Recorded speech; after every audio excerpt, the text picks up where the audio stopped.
It's been 2 years since the heinous Hamas terror attack on Israel. How has Israel's position changed in the region? We were attacked on October 7th, and everybody thought Israel was doomed. But we can all acknowledge, and in some ways also celebrate the fact that we rose from the ashes. I'm Georgia Howe. John is out this week. It's Tuesday, October 7th, and this is Morning Wire.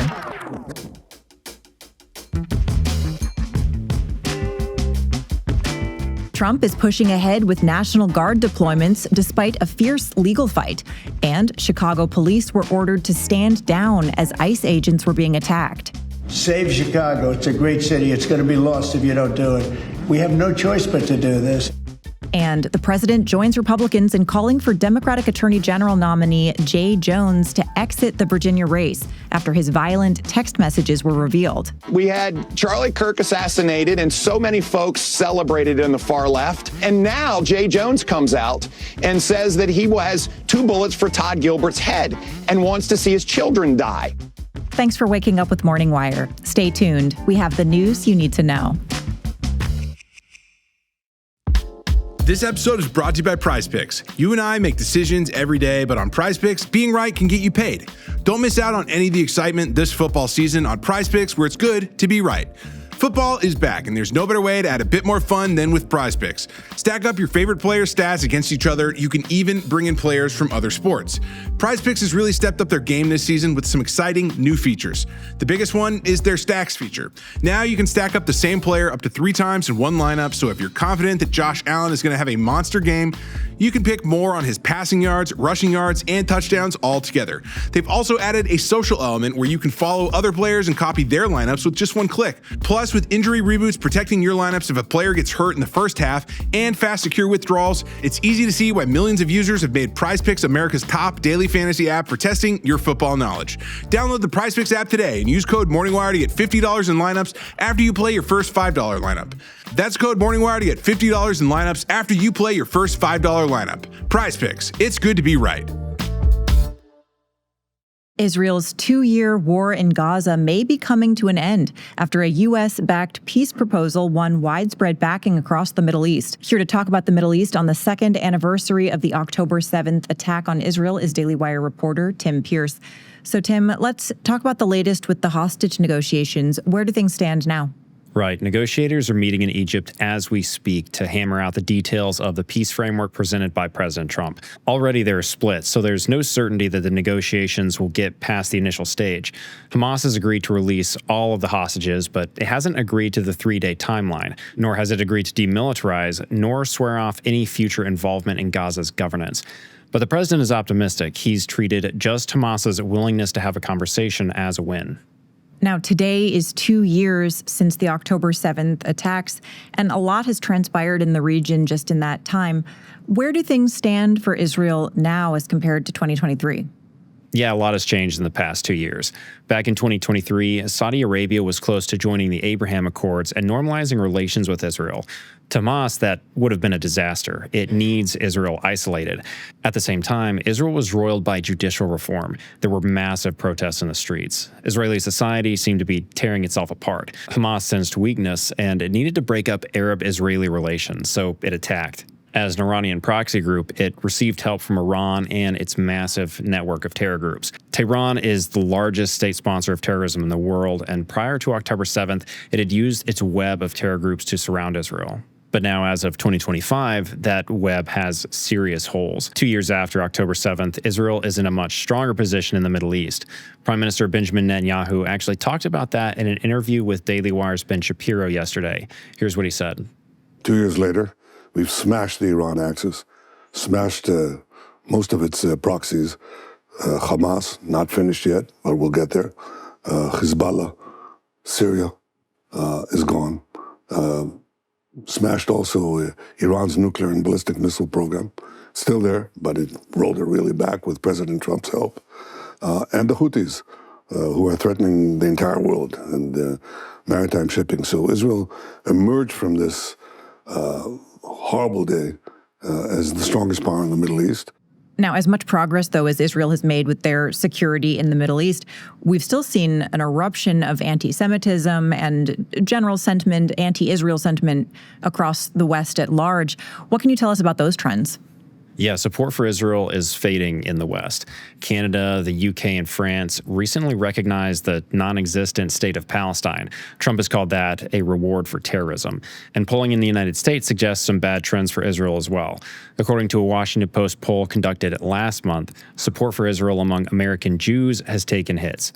The number of them who say the U.S. supports Israel too much has grown to 32%, a 10-point increase since 2020 and a 21-point increase since 2013.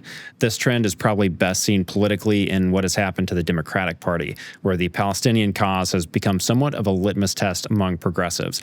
Yesterday, Netanyahu talked a bit about American support for Israel and made his case why the relationship is still important. Here's some of that. But the other thing is the technologies. Iron Dome, Israel developed it, share it with America.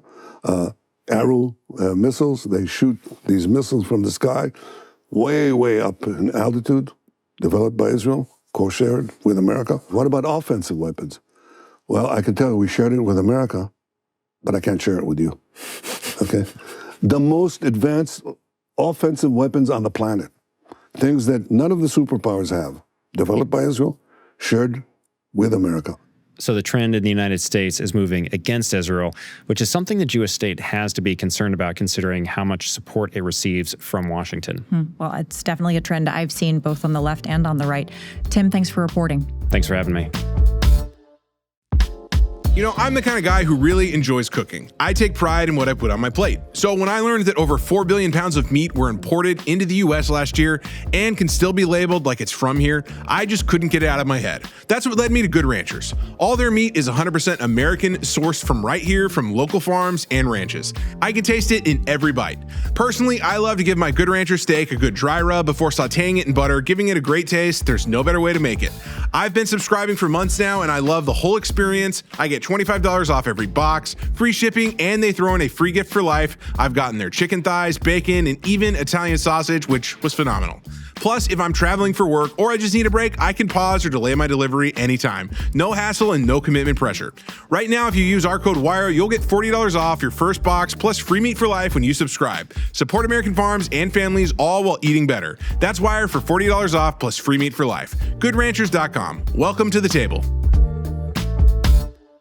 Violent assaults against federal immigration authorities continue in Illinois, prompting the Trump administration to send hundreds of Texas National Guard troops to Chicago. Daily Wire immigration reporter Jenny Terr is here with the latest. So, Jenny, I know some of this is in legal limbo right now, but tell us about this latest deployment and how leaders in the sanctuary state of Illinois are responding. Right. So right now, like you said, legal limbo. There's an active legal fight, and a hearing is set for Thursday on this. Now, hundreds of troops were deployed yesterday to Chicago from Texas. This is a big move, and I spoke to Homeland Security officials, and they tell me that they're not going to stop on this. They're not going to let up on the mass deportation effort amid the ongoing assaults against them, and they're also not going to let up on these troop deployments. Across the country, there's 1,000% increase in assaults on ICE agents. In Chicago in particular, we've seen a number of recent pretty egregious assaults by leftist agitators on the ICE detention center in Broadview, Illinois, and then also on ICE agents and Border Patrol agents who have also been deployed to assist in these efforts across the city, putting these agents and officers at risk. Now, what about the state of Illinois? How are they responding? Right. So the state of Illinois has actually responded with a lawsuit. They say that the effort by the Trump administration to deploy Texas troops is unconstitutional, that it's an invasion of the state. The city's mayor, Chicago, Brandon Johnson, he is calling out the Trump administration as well. And in fact, he's creating these, quote, ICE-free zones where he's saying that ICE and Border Patrol cannot go in the city. So these are city buildings, and he's calling on local businesses to participate as well to essentially shield illegal immigrant criminals who are roaming the streets. So he's kind of doubling down because you have this sanctuary state, sanctuary city law already in place. And then at the same time, there's more places for illegal immigrant criminals to run and hide in the view of ICE and federal law enforcement sources that I've talked to. Now, just over the weekend, we had that incident in Illinois where several cars rammed into ICE agents. There was an altercation. A woman was shot. There have been some developments in that story since then. What do we now know about what happened that day? Right. So we know that a convoy of vehicles essentially rammed into Border Patrol agents who were, again, out there as part of this mass deportation effort. You had two anti-ICE agitators who were allegedly orchestrating this, one who was armed, which then led to a Border Patrol agent who was under assault at the time firing shots at this individual, a U.S. citizen, who's also said to be subject of a law enforcement alert that went out recently about the threats of doxing of agents. So this is all part of these ongoing assaults against these law enforcement officers out there. What also happened during this assault is that the Border Patrol agents who were on scene were also facing a group of rioters that had amassed following the shootout. And they needed support. They needed reinforcements from the Chicago Police Department. They called them in. And those officers were actually told to stand down. Where that offending vehicle crashed, they ran the federal agent off the road. They fled on foot westbound 37th Place. So the chief of patrol, clear everybody up. We're not responding over there. All right, and 999, just to confirm, at 39th Place in Kedzie, they were saying that they were being surrounded by that large crowd, and they were requesting the police were not sending. I'm waving off all the cars heading to 39th Place in Kedzie. Again, those are the orders we're being given. Yikes, so very little support for those ICE agents in Chicago. Now, tell us, where do things stand broadly on the deportation efforts? Right. So the Trump administration's operations and the surrounding areas of Chicago have already yielded 1,000 arrests. It started in early September, so we're already seeing a huge success with this, and they're not going to stop. That's what the administration is saying, and that's what my sources on the ground are saying, that this continues despite all the backlash, despite these lawsuits that are ongoing. And this is also happening amid the shutdown, the government shutdown. These ICE-free zones, again, will only protect and shield illegal immigrant criminals, just as sanctuary cities and states do. This could, in fact, be deemed as harboring illegal immigrant criminals, which could actually be a violation of federal law, something the Trump administration could use against the city of Chicago. All right. Well, Jenny, thank you so much for reporting. Thank you. A political firestorm is raging in Virginia over text messages that show Democratic Attorney General nominee Jay Jones fantasizing about violence against a GOP colleague. Daily Wire culture reporter Megan Basham is here now with more. So, Megan, just to start, can you walk us through the revelations about Jones' texts? What did he actually say? Yeah, so this controversy centers on texts that Jay Jones, who was then a Democratic delegate, sent to Republican delegate Kerry Coyner in August of 2022.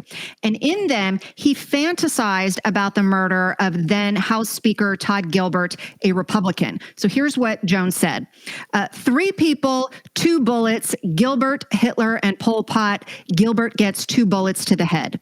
Spoiler, put Gilbert in the crew with the 2 worst people you know, and he receives both bullets every time. Now, when Coyner asked Jones to stop and suggested that these kinds of remarks were inappropriate, he continued, even referencing Gilbert's children. Coyner said at that point, "You were talking about hoping Jennifer Gilbert's children would die," and Jones didn't deny it. Instead, he said, "I've told you this before, only when people feel pain personally do they move on policy." So basically suggesting that violence might be necessary in order to achieve political goals. And then he said, do I think Todd and Jennifer are evil and they're breeding little fascists? Yes. So he also went on to fantasize about attending the funerals of other Republican lawmakers, saying he would piss on their graves and send them out awash in something. So Jones has now apologized. He said that reading back those texts makes him sick to his stomach, but he also says that he's staying in the race, and he placed some of the blame for this becoming a story at all on quote unquote Trump-controlled media. Very appalling sentiments, definitely. How are people responding? Is this going to ruin his chances? Well, that really depends on where you look. On the Republican side, obviously, there has been universal condemnation and calls for him to leave this race. Lieutenant Governor Winsome Earl Sears, who is also running for governor, and Attorney General Jason Miyares, who is Jones's opponent in this race, both say that the texts are disqualifying. President Trump also said that he needs to go, and Virginia Governor Glenn Youngkin has called these texts demented. But while some Democrats are condemning the remarks, not a single prominent Democrat has called for Jones to leave this race over his desire, his expressed wishes for Republican officials and even their children to face death. Daily Wire spoke to Republican candidate for Virginia's lieutenant governor race, John Reed, and he told us that not demanding accountability for this kind of violent rhetoric actually encourages further violent acts. Look, the Democrats have a violence problem. They talk about it nonstop. They should show some self-restraint. When you see the pattern of Democrat leaders who are constantly kind of fanning the flames and then acting like they don't understand why people are taking them up on killing quote-unquote Nazis and killing fascists or attacking fantasy white supremacists. Now, to Reed's point, just last week, Republican delegate Gary Higgins received a text from a man that said this: I will shoot you at your next public rally, then send you memes with the photos. I know where your effing kids are too. Days earlier, Republican delegate Kim Taylor received a similar message. So really, this is an ongoing problem. Well, Virginia is often considered a bellwether for national mood, so we're going to be watching this very carefully. Megan, thanks for reporting. Yep, my pleasure. Thanks for waking up with us. And if you're watching on YouTube, please like and subscribe. We'll be back later this evening with more news you need to know.